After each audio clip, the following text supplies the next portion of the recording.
I'm just going to jump in, and you guys can join me as you come on. If you're watching the replay, thanks for joining me. I'm really happy to have you guys here.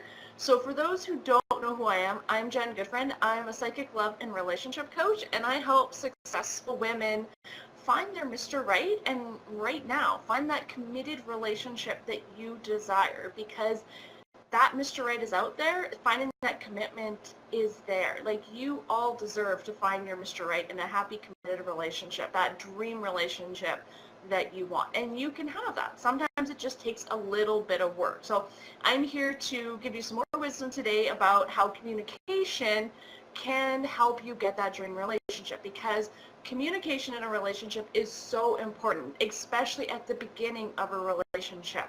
And this is something that I used to always mess up, and actually just, yeah, totally messed it up, because I would actually just stick my head in the sand. I remember, worrying that if I spoke up, if I spoke my opinion, if I said how I was feeling, that I would scare a guy off, that I would say it in the wrong way, or I was so desperate back then to find somebody that I thought I had to just toe the line, do what they said, be their perfect little person, and that someone who maybe would like me.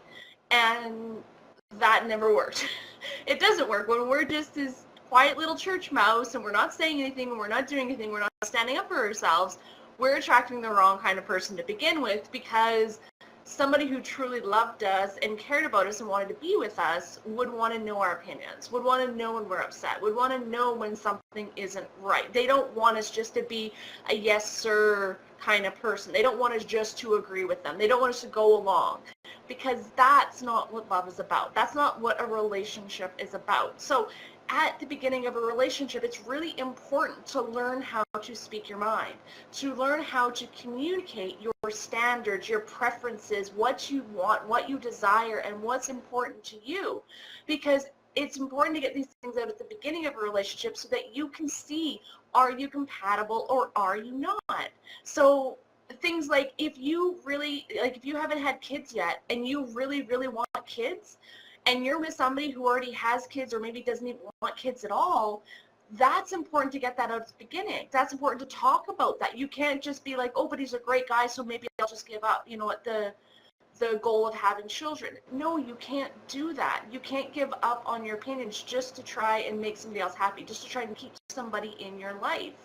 Because when you step out of your comfort zone, when you become the best version of you, like I talk about all the time, you will find that person that is perfect for you. So if you still want children, you will find somebody who wants them too. If you don't want children, if you want to find somebody who has kids as well and you can have a blended family, you will find that as well. If you want somebody who loves traveling as much as you do, you will find that person. But you have to communicate those things at the beginning so that you can see, is this person compatible or not? Because you don't want to wait till months down the line to talk about the important stuff, to get invested, to start falling for this person, and then bring up the big, deal breakers. Like the deal breakers, these important things, the values, the things you truly desire should be discussed in that first month of a relationship, when you're getting to know the person, when you're getting to understand this person I could see myself with or not. Because these are important things. I'm not saying to throw this all out on the first date. You don't want to be like, oh, do you want kids? Oh, you don't? Okay, bye-bye. Like, that's maybe something a little heavy for a first date conversation. But dates 3, 4, 5, 6, once you start feeling like there's a connection and that you're talking about bigger topics, you're talking about what you truly desire, it's important to bring these things up. Because if you're not communicating what you want, you don't know what they want. And you've got to be asking them, what do you want? Do your needs mesh? Do you guys have the same outlook on life? Do you guys want the same things? Is this really going to go anywhere? And that's really, really important to understand these things right away.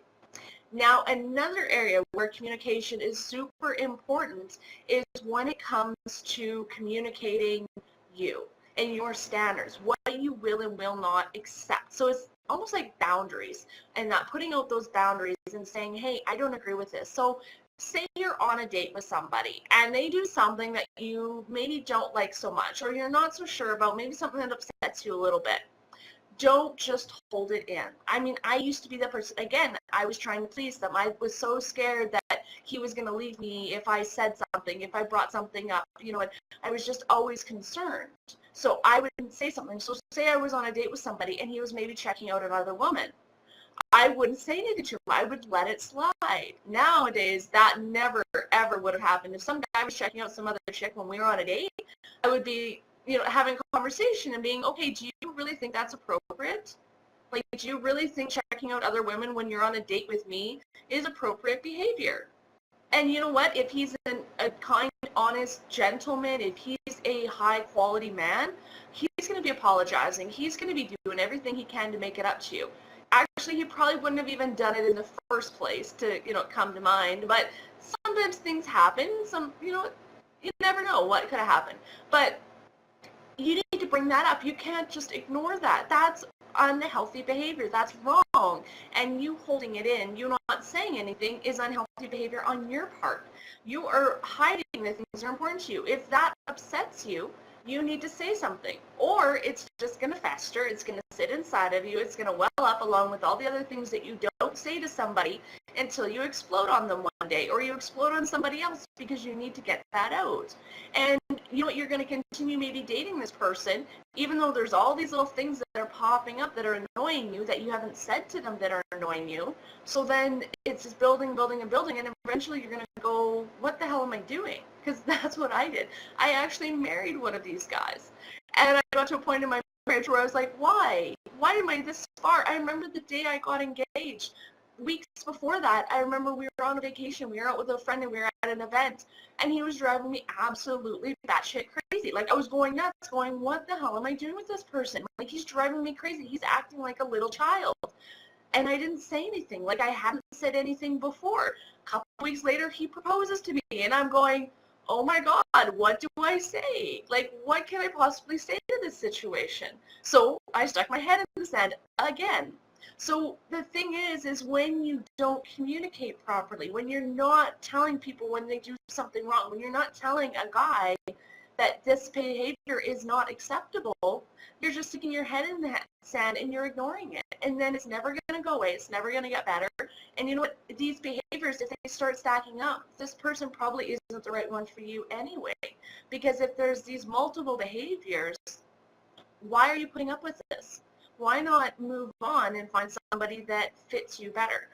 And some of these, you know what, some of them, it's just a matter of speaking up. That's where communication is important. So say, let's think of something. So let's say that they expect you, what's a good explanation? How do I explain this in a way? Okay, so let's say that they you always meet them for a date. You always meet at a central location. You guys always pick a date. You always get them to meet. And you really want him to pick you up. You really want to be courted. You want that old-fashioned type of thing. You want him to pick you up and take you out and plan things. So, you know what, if he's always just meeting you somewhere, then you just need to tell him, hey, you know what, I love that we can meet and go on these dates, but I'm at a point where I really would love for you to pick me up. I really like it, that old style chivalry. I like it when, you open doors for me, when you pick me up, when you can pick me up and take me out for dinner, when you pick me up and take me on a date. I really enjoy that. And you're then communicating that to them. So now he knows, because maybe he didn't know. Because I've dated guys in the past that were afraid to ask a woman to pick her up because with the new online world and safety, some women don't want to give out their address. Or something else comes up. Maybe they've had, a woman doesn't want them to in the past. So sometimes we need to communicate and tell them what we want. Otherwise, they don't know. I mean, men are not mind readers. As much as us women like to think so sometimes, they're not. They're just normal people like us, and we need to tell them what we do and do not like. So that's where the communication comes in, especially at the beginning of the relationship. It's telling them what you desire, what you want, how you want them to treat you. Because quality men, those men that are wanting to make you happy and treat you well, treat you like a goddess, they want to do the things that you desire. But unless you tell them what those things are, they don't know. So inform them, tell them, don't don't do it as, I want you to do this, this, this, and this. Don't be bossy about it. But you know what? I love it when a guy picks me up. I love it when a guy cooks a nice meal for me. I love it when a guy does things for me or just calls me just because he's thinking about me, or those early morning texts. I just love that. So see how you're communicating in a way that's saying, this is what I want from you. I like you. I want more of this. I want this behavior from you. And I'm really high quality about it. And I'm telling you that because I want you to do more of it. So see how this communication is so important, because same way he's communicating his standards, you're communicating yours. And if they do something that upsets you, again, talk about it right away. If you hold it in, they don't know any better.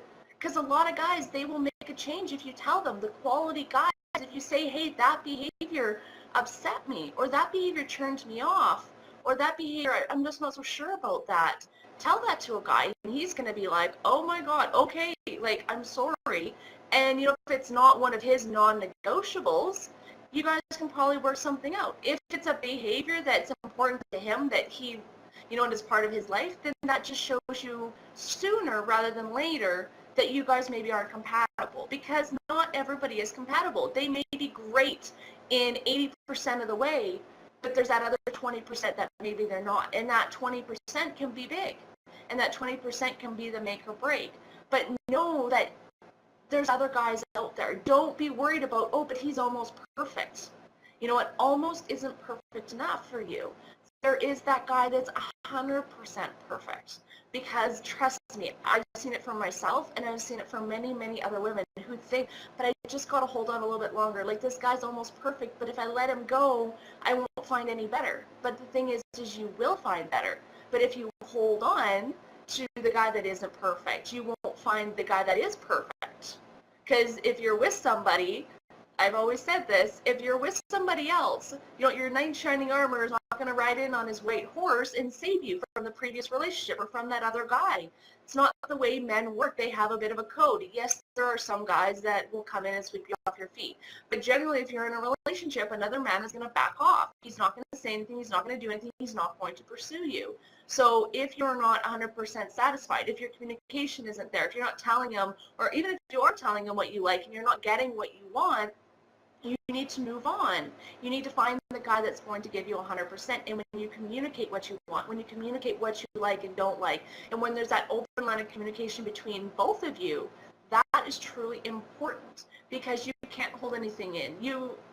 Relationships are built on trust and honesty. So be trustful, be honest from the beginning. If you don't like something, then you need to tell them. You need to work through these things. And when you deal with this from day one, it makes your relationship that much stronger going on down the line. 6 months, a year, 10 years from now, you guys are going to have a strong foundation to work from, because you guys have been communicating from the beginning. You know what each other likes, you know what each other wants, and you're not afraid to say anything. And that's what true relationships are built on. So that is today's tip. Hopefully this has helped you, ladies. I would love, if you have any questions, pop them in here. I'd love to answer for you. I've got a couple more minutes before I gotta get going. But that is something that truly changed my relationships. Once I started actually communicating, once I actually got my head out of the sand and quit ignoring the problems, quit ignoring my feelings and the things I wanted to say, and realized that I couldn't ignore these things, that I had to say what was on my mind, and that, if the guy didn't like it, then he just wasn't the guy for me. And that was okay, because not everybody is the right person. And when I'm honest, when I communicate, and when I tell people what's on my mind, and when I communicate what I want, the right guy is going to appreciate that. The right guy is going to want to be with me for that reason. And that's exactly what you want. You don't want to have to be somebody else to make somebody happy. You want to be you, and the happiest version of you, and being the best version of you, and the right person is going to love you just for that, and is going to honor you, and going to want to be there for you, and going to want to work together as a couple to make it work. So that's it for you guys today. I'm so happy you joined me. If you're watching the replay, you have any questions, please pop them in the comments, and I will make sure to come back and answer any questions that you guys may have.